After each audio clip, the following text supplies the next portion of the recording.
Hey everyone, Melting Man 234 here, and welcome to another episode of Forgotten Media, where I dig up some stuff you may or may not have heard of. And welcome to the first installment of Mixed Batch. There are different Forgotten Medias that seem too short for just one episode, and so I decided to take several of these and feature them in one vid. In this one, I'm mostly going to be focusing on some forgotten TV shows. So, let's get started. Little shop, take me to the little shop. Little Shop is an animated television series created by Frank Oz that premiered on Fox on September 7, 1991. Originally, it was going to be a film prequel to The Little Shop of Horrors, but Warner Brothers turned down the idea, and so Frank Oz decided to turn it into a TV series. The prequel is more of a combination of the 1960 film mixed in with the style of the 1986 film. So in this animated series, we get to see younger versions of Seymour Krelborn, Audrey, Mr. Mushnick, Audrey 2, who is called Audrey Jr., and some bully named Payne Driller, obviously replacing Oren. The show is about Seymour discovering a fossilized seed, which soon creates Audrey Jr.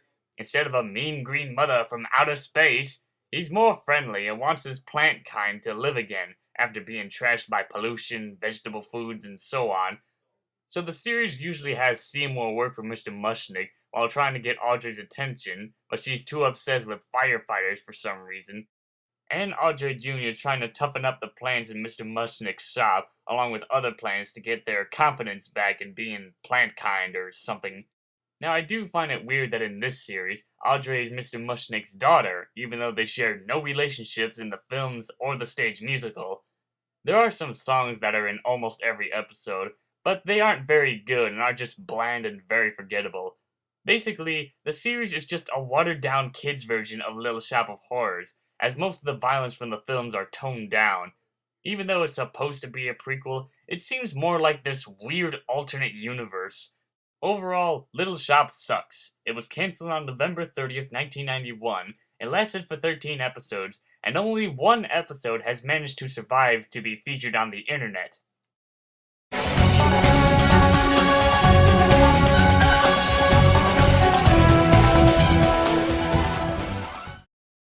Hasselhoff was a reality TV series that premiered on A&E on December 5th, 2010. The show is about David Hasselhoff making a new life in some way, help his daughters get onto the Hollywood stage, and that's pretty much it. There's not much to say about it except that it's David Hasselhoff in a reality TV show. They made a few commercials to advertise it. One of them has a young Hasselhoff doing the classic running on the beach in slow motion. So it continues on showing different images of the beach, and yeah, that's just wrong. I don't know, I just think this whole reality TV show was just a bad idea. After one episode was aired, it earned at least 718,000 views. They made a second episode, which was reduced to 505,000 views, and after that, poof, completely vanished after having only 2 episodes. It was said they had plans to air the other episodes, but they were left unaired and never seen. So unless you're a hardcore David Hasselhoff fan, you probably won't be interested in the short-lived show, especially when there's barely any surviving episodes on the internet. But overall, it's just a short-lived TV series that was turned Hoff immediately.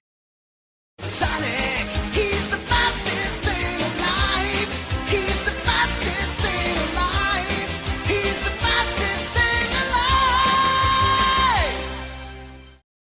Alright, I've pretty much saved the best for last, or in this case, the only best thing on the list. Sonic SatAM Season 3, the season that never came to be. When SatAM was pulled off the air, Ben Hurst, the writer of the series, already planned a 3rd season to have at least 13 episodes. Now, of course, Snively would have his turn in becoming the main villain, and of course there would be those glowing eyes. You ever wondered who it was? Well, it turns out it was Naugus. It would also be explained that Robotnik wasn't killed. The massive power caused by Sonic and Sally in Doomsday Project caused a tear in the space rift, sending Robotnik into the void, and gave Naugus his chance to escape. This would also cause King Max and Robotnik to escape out of the void soon after. As Naugus boots Snively out and becomes the main villain, Robotnik would become his lackey and uses the king as bait for the freedom fighters, while Snively tries to get some help from Sonic and the others.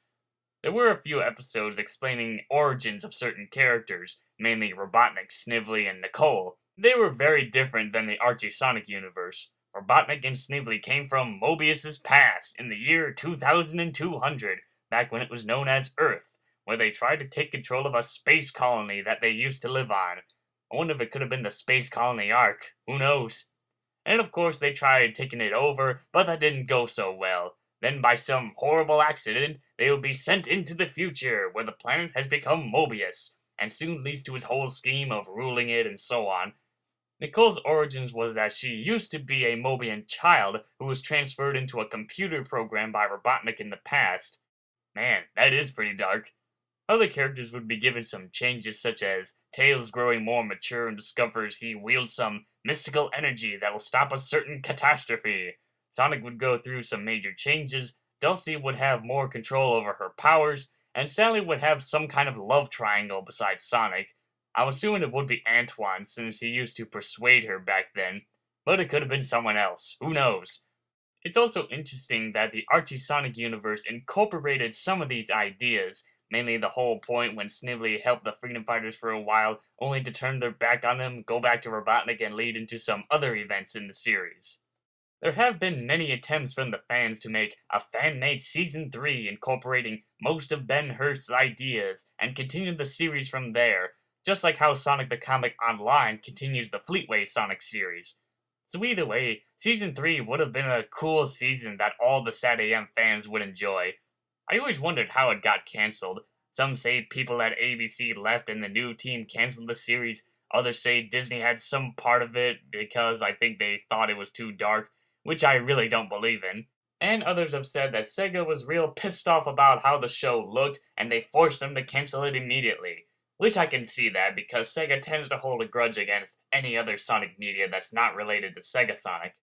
And before anybody asks, no, I will not do SatAM or any of the other Sonic TV shows on Forgotten Media, because if they're forgotten, then why do people still continue talking about it, and why do they keep putting the episodes onto more DVD formats?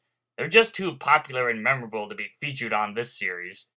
Now, I know I said I was only gonna do 3 TV shows in one video, but since I have time, I'm gonna throw this other one in as a bonus, and it happens to be a Sonic cartoon show that never came to existence. Concepts for this show were first featured on Sonic the Poster Mag, Issue 1.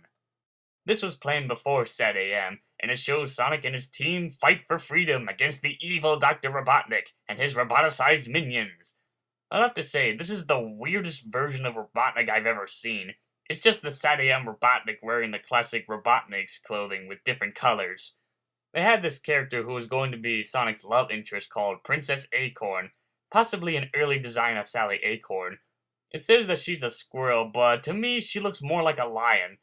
I'm not sure if this was an early idea of SatAM or not, but by the looks of the characters, mainly most of the members of the Freedom Fighters, it looks like it was going to be based off of the Fleetway Sonic, which would have been interesting to see.